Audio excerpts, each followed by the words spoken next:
حاضرین محترم، خالق کائنات جل وعلا نے ارشاد فرمایا کل من علیہا فان، ہر وہ چیز جو اس سرزمین کے اوپر ہے یہ فنا ہونے والی ہے۔ بھلے اچھے سے اچھا کاروبار ہو، بہترین قسم کے باغات ہوں، بہترین قسم کے ساز و سامان ہوں، یہاں تک کہ مال اور مویشی ہوں، یہاں تک کہ اپنی اولاد ہو، ہر کسی نے اس دنیا سے چلے جانا ہے۔ خالق کائنات جل وعلا نے ارشاد فرمایا یہ ہر چیز کل من علیہا فان، ہر چیز جو بھی زمین پہ یہ فنا ہونے کے لیے، انسان ہے وہ بھی فنا ہونے کے لیے۔ وَيَبْقَى رَبُّكَ وَيَبْقَى وَجْهُ رَبِّكَ ذُو الْجَلَالِ وَالْإِكْرَامِ، ہاں جو باقی رہنے والی چیز ہے وہ تمہارے رب کا وہ چہرہ ہے، تمہارے رب کی وہ ذات ہے جس نے ہمیشہ ہمیشہ باقی رہنا ہے۔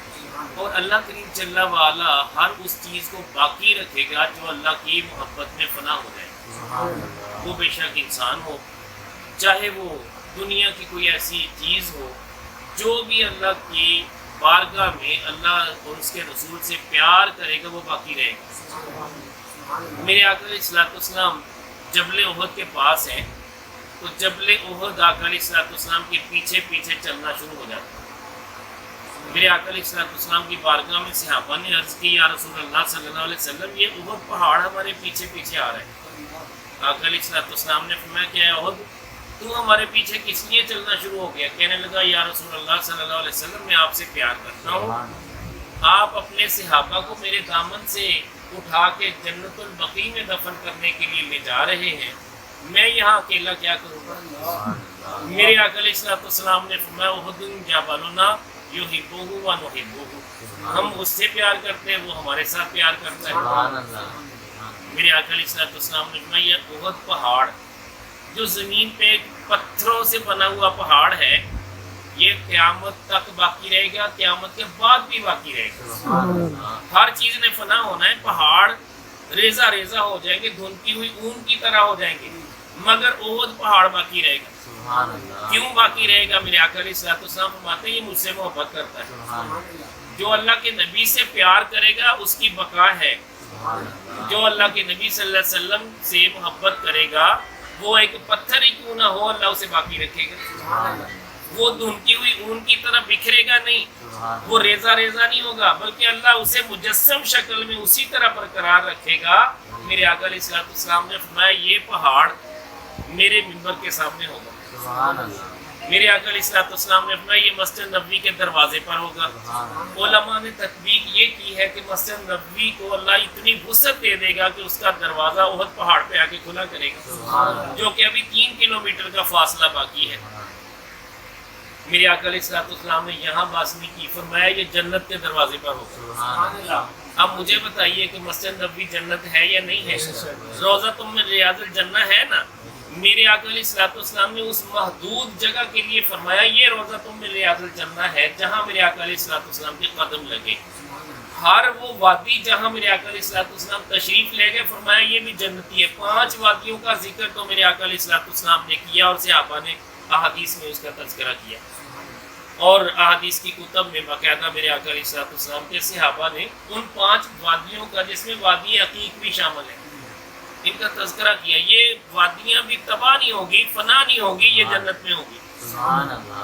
میرے آقا علیہ الصلوۃ والسلام نے فرمایا جہاں جنگ احد ہوئی ہے وہ بھی باقی رہے گا، جہاں جنگ بدر ہوئی ہے وہ بھی باقی رہے گا۔ مجھے بتائیے کہ کل من علیہا فان کا مطلب کیا ہے؟ ہر وہ چیز جو اللہ اور اس کے رسول سے پیار نہیں کرتی وہ فنا ہو جائے گی، ہر وہ چیز جو اللہ اور اس کے رسول سے پیار کرتی وہ باقی رہے گی۔ تو پتہ یہ چلا کہ وہ بندہ جو اللہ اور اس کے رسول سے پیار کرنے والا ہے وہ مرنے کے بعد بھی زندہ ہوگا، محض اتنا ہوگا کہ اس کی زبان پہ موت کا ذائقہ ضرور آئے گا، وہ ذائقہ ضرور چکھے گا، لیکن اس کی کیفیت کیا ہوگی؟ بل ینتقلون من الدار الی الدار، وہ ایک گھر سے دوسرے گھر میں منتقل ہو جائے گا۔ جیسے رات ابھی علامہ صاحب نے حراش بن ربیع ان کا واقعہ بیان کیا، اور کتنی پیاری بات کی، جو کہ تابعین میں سے تھے، کہ 3 بھائی تھے، جو صالح تھا اس کا انتقال ہو گیا، یہ ربیع بن حراش ان کا ذکر ہوا، وہ تشریف لائے رونے لگ گئے کہ میرے بھائی کا انتقال ہو گیا۔ اور کفن دیا ہوا تھا، جنازہ ان کا تیار تھا. آپ نے کفن سے اپنا ہاتھ باہر نکالا اور کہا بھائی پریشان ہونے کی ضرورت نہیں ہے، میں اللہ کی جل والا کی بارگاہ سے ہو کے آیا ہوں. جتنی ہم موت کو سخت سمجھتے ہیں اللہ نے میری موت کو اتنا ہی آسان بنا دیا. اور یہاں تک کہ میں اللہ جل شانوں کے انوار و تجلیات سے ہو کے واپس آیا ہوں، اور میں اس لیے آیا ہوں تاکہ تمہیں بتا دوں کہ اللہ نے مجھے معاف کر دیا اور مجھ پہ کرم کر دیا. اب کہنے کا مطلب یہ ہے کہ مرنے کے بعد بھی وہ باقی ہے، اور روح اس کی دوبارہ اس کی کف سے انصری میں آ جاتی ہے، اور وہ دوبارہ حیات طیبہ پا لیتا ہے، گفتگو کرتا ہے، اس کے بعد اس کا چہرہ پھر ڈھلک جاتا ہے، اسے مثال ہو جاتا ہے اس کا. کہنے کا مطلب یہ ہے کہ میرے بابا جی کے مرشد کامل بابا جی شیخ بدر الدین جیلانی قادری رحمۃ اللہ علیہ، آپ کو 1.5 سال کے بعد قبرستان سے شفٹ کرنے کا پروگرام بنایا گیا.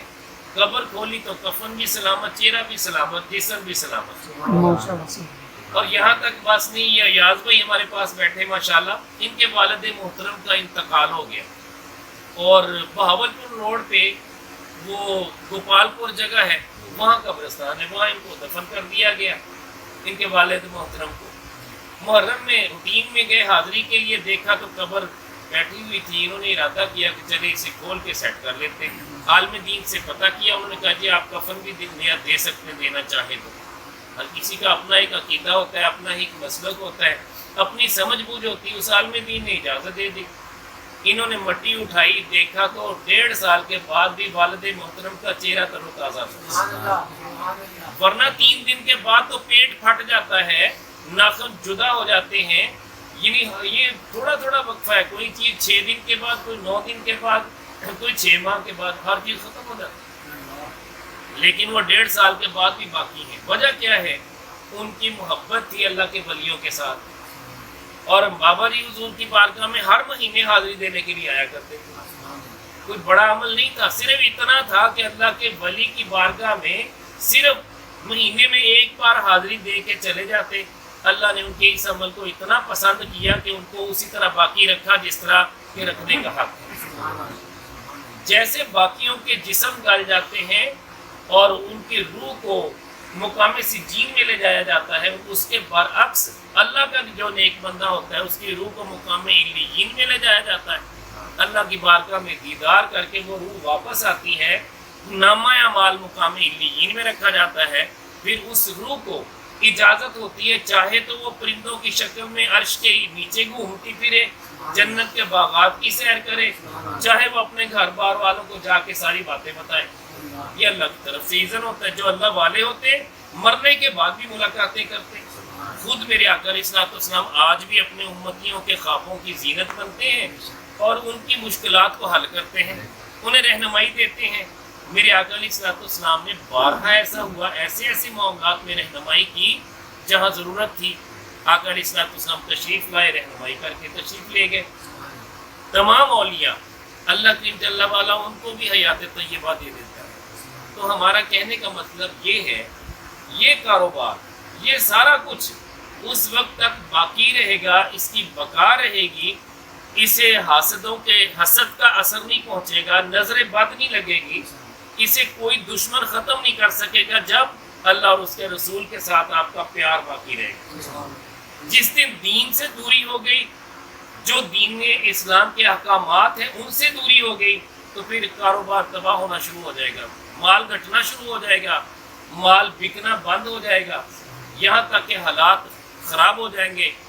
اللہ کی جل والا فرماتے ہیں من اعرض عن ذکری فإن له معیشۃ ضنکا. جس نے میرے ذکر سے منہ موڑ لیا میں اس کی زندگی تنگ کر دوں گا، اس کی معیشت اس پہ تنگ ہو جائے گی. میرے آقا علیہ الصلوۃ والسلام نے فرمایا یہ آیت فإن له معیشۃ ضنکا حقیقت میں قبر کی زندگی کے بارے میں ہے. عالم برزخ میں جو تنگی ہوگی وہ اس دنیا کی تنگیوں سے بہت زیادہ ہوگی. لیکن علماء فرماتے ہیں کہ یہاں پہ بھی جو اللہ کے ذکر سے منہ موڑ لے گا، نماز چھوڑ دے گا، قرآن پڑھنا چھوڑ دے گا، ذکر نہیں کرے گا، فلمیں ڈرامے گانے باجے بے حیائی کے کاموں میں لگ جائے گا، حرام کھائے گا، جھوٹ بولے گا، چوری کرے گا، ملاوٹ کرے گا، وہ اللہ کے ذکر سے دور ہو گیا. گویا اس نے اللہ تعالیٰ کو یاد نہیں رکھا. ملاوٹ کرتے ہوئے بھی اسے اللہ یاد نہیں ہے، اسے جھوٹ بولتے ہوئے بھی اللہ یاد نہیں ہے، گاہک کے ساتھ ڈیلنگ کر رہے ہیں وہ جھوٹ پہ جھوٹ بولتا جا رہا ہے، قسمیں اٹھاتا جا رہا ہے، گویا کہ وہ بندہ اللہ کی رحمت سے بھی مایوس ہے، اللہ کے ذکر سے بھی دور ہے، اللہ کی یاد سے بھی دور ہے. تو ایسا تمام تر کاروبار تباہ ہو جاتا ہے. لیکن اگر بندہ چاہے کہ میں نے کاروبار کو برقرار رکھنا ہے تو اسے سچ بولنا پڑے گا، دوسروں کی خیر خواہی کرنی پڑے گی. عبد الرحمن بن عوف رضی اللہ تعالیٰ عنہ انتہائی غربت کے مارے ہوئے تھے. جب ہجرت کر کے مدینہ طیبہ تشریف لائے، اپنے بھائی جو مواخات کا بھائی تھا اسے کہنے لگے مجھے مدینہ طیبہ کے بازار کا راستہ بتا دو. راستہ بتا دیا گیا. تھوڑے سے پیسوں سے انہوں نے کاروبار شروع کیا، اور جہاں سے پیسے کاروبار کے لیے سامان لیتے اس کے پاس ہی بیٹھ کے اپنا بوریا بچھا لیتے، وہی چیزیں جو دکان سے مہنگی ملتی تھی یہ لے کے سستے داموں بیچ دیتے. ایڈورٹائزمنٹ خود بخود ہوتی گئی. اتنے مالدار ہوئے کہ جب ان کی وراثت تقسیم کی گئی 3 کروڑ دینار اس وقت ہر بیٹے کے حصے میں آئے، اور سونا اتنا تھا کہ کلہاڑے سے کاٹنا پڑا. جن صحابہ نے وہ سونا کاٹا ان کے ہاتھوں پہ چھالے بن گئے. بات یہ کہ اللہ نے بڑا مال دیا. میرے آقا علیہ الصلوۃ والسلام نے فرمایا عبد الرحمن بن عوف جنت کے دروازے پہ روک لیے جائیں گے، اس لیے کہ اللہ نے مال دیا ہے، خرچ نہیں کرتے. فوراً سرکار کی بارگاہ میں حاضر ہو گئے کہ حضور میں نے مال رکھا ہی اس لیے کہ میں خرچ کروں، آپ حکم فرمائیں. جیسے جیسے آقا علیہ الصلوۃ والسلام حکم کرتے گئے عبد الرحمن بن عوف اپنا مال لٹاتے گئے. ہزاروں اونٹ اللہ کے راستے پہ دے دیے، ہزاروں غلام آزاد کر دیے، ہزاروں دینار پیش کر دیے، اپنا تن من دھن اللہ اور اللہ کے رسول کے لیے وقف کر دیا. اللہ پھر مال دے دیتا، پھر خرچ کر دیتے، پھر مال آتا، پھر خرچ ہوتا. خرچ کرتے گئے مال بڑھتا گیا. جب بندہ اللہ کے راستے پہ خرچ کرنے کا جذبہ رکھتا ہے پھر اس کے مال میں اللہ برکت عطا کر دیتا ہے. نتیجہ یہ کہ عبد الرحمن بن عوف رضی اللہ تعالیٰ عنہ سب سے زیادہ مالدار تھے. تو بات یہ مالدار بننے کے لیے کسی نے پوچھا کہ عبد الرحمن بن عوف کیا حکمت تھی؟ فرمایا میں دوسروں کی خیر خواہی کرتا تھا، دوسروں کے لیے آسانیاں پیدا کرتا تھا. جو وہ مجھ سے خریدنے آتے دوسرے لوگ 3 گنا نفع زیادہ لیتے، میں صرف 1 گنا نفع لیتا تھا. اس کی برکت سے اللہ نے مجھے اتنا دیا کہ ختم ہونے کا نام نہیں لیتا. تو لہٰذا آج آپ کے اس کاروبار کو دیکھ کے دل خوش ہوا. اگرچہ اس میں بڑی محنت ہے آپ کی، لیکن بات وہی ہے کہ جب گاہک آتا ہے اس سے بات ہوتی ہے تو قسم اٹھانے کی حاجت نہیں ہونی چاہیے، جھوٹ بولنے کا موقع ہی نہیں آنا چاہیے. سچ بول کے چیز کو بیچیں، گاہک خریدے یا نہ خریدے آپ کا کام ہے کہ یار میں نے یہ نفع لینا ہے، مجھے تو اس سے کم میں نہیں کر سکتا. سیدھی بات ہے، جھوٹ بولنے کی حاجت ہی نہیں، کوئی ضرورت نہیں قسم کھانے کی. انشاءاللہ اللہ اس میں برکتیں عطا کر دے گا. اللہ تعالیٰ ہماری حاضری قبول فرمائے. وہ ہمارے انشاءاللہ.